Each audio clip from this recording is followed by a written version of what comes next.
Amefanya nini record? Wewe mnashika watu wanarudi wanakufa. Wewe mwakeni. Unashika watu wanarudi wanakufa.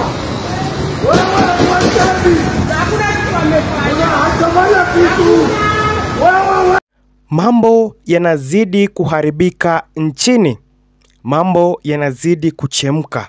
Na mtazamaji, kanda hiyo imeweza kuzua hisia mseto, huku wananchi wakijiuliza ni nini haswa mwanaharakati huyo ama blogger aliweza kufanya ili mtazamaji kuweza kutekwa nyara kwa njia ya kikatili. Ni jambo la kushangaza, na mtazamaji, wa Kenya bado wanajiuliza ni kwa nini wanaharakati na bloggers waweze kutekwa nyara kwa njia tatanishi na mtazamaji kuweza kunyamazishwa kwa njia ambayo haifai. Huyu ambaye mtazamaji ameweza kutekwa nyara siku hii ya leo hajulikani ni nani. Na mtazamaji, pindi tu habari zitakapokuwa zikitufikia nitakuwa nikikuambia ama nitakuwa nikikuchanganulia ni nani haswa ambaye ameweza kutekwa nyara, na mtazamaji ni kwa nini ameweza kutekwa nyara. Fahamu kwamba mpenzi mtazamaji, sasa hivi kuna hali ya hatari. Mtu yoyote anayejaribu kuweza kuikosoa serikali ya Kenya Kwanza mtazamaji anakiona cha mtema kuni.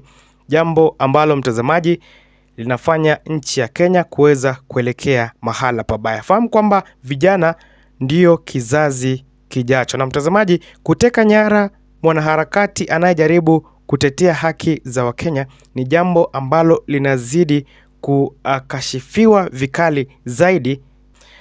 Ni siku tatu tangu Albert Ojwang, mwanabloga mmoja kutoka kaunti ya Homa Bay, alipokamatwa nyumbani kwake, ambapo ilikuwa siku ya Ijumaa, na mtazamaji baadaye akaweza kupatikana akiwa amefariki katika hifadhi ya maiti ya City. Mtazamaji, mambo yanazidi kuwa moto zaidi. Iwapo ni mara yako ya kwanza mtazamaji, jiunge nasi kwa kusubscribe.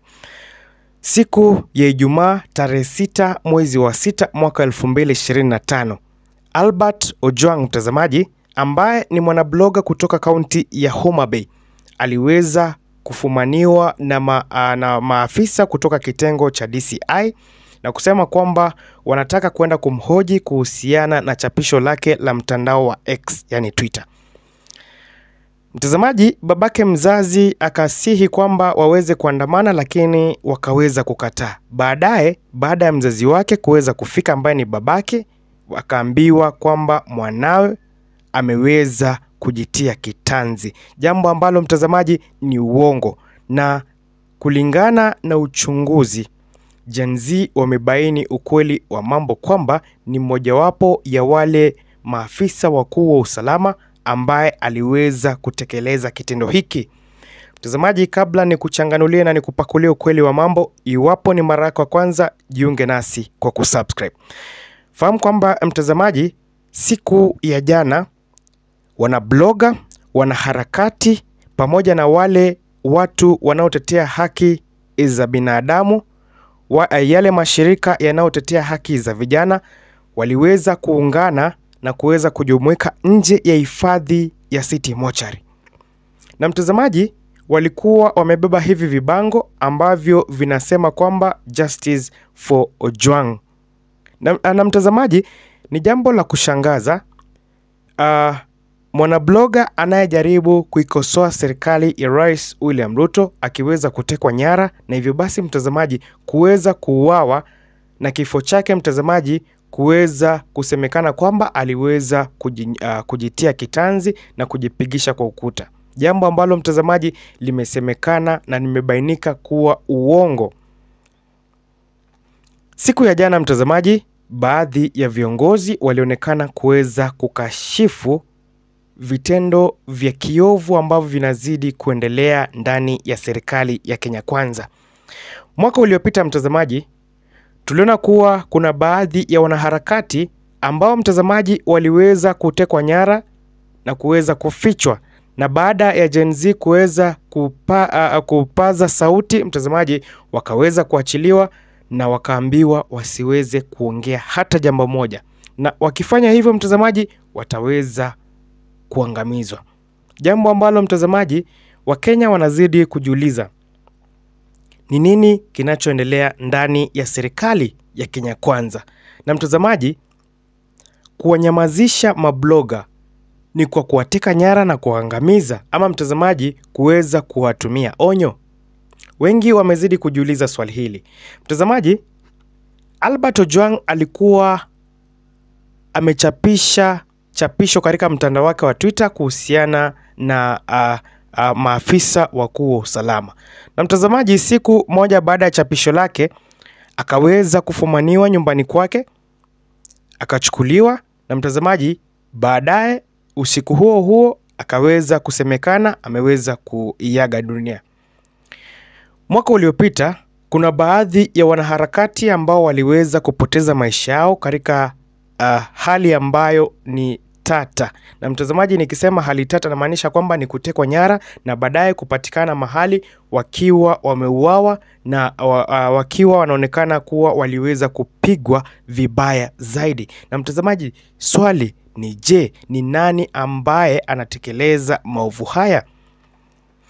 Kulingana na kanda ya mmojawapo ya wanaharakati ambaye ni Boniface Mwangi, anaelezea waziwazi jinsi ambavyo Albert Ojwang alivyouawa, akisema kwamba hii ni njia mojawapo ya maafisa wakuu wa usalama kuweza kuwanyamazisha wanabloga wanaojaribu kuiharibia serikali jina.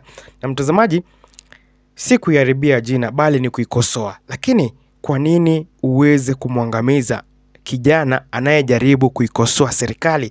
Ni swali ambalo kila Mkenya mtazamaji anajiuliza. Na ni kwa nini mwanaharakati ama Mkenya ama bloga aweze kukufia kwa mikono ya maafisa wa usalama? Kama kawaida tunajua kazi ya polisi ni kulinda na kuweza kuweka usalama.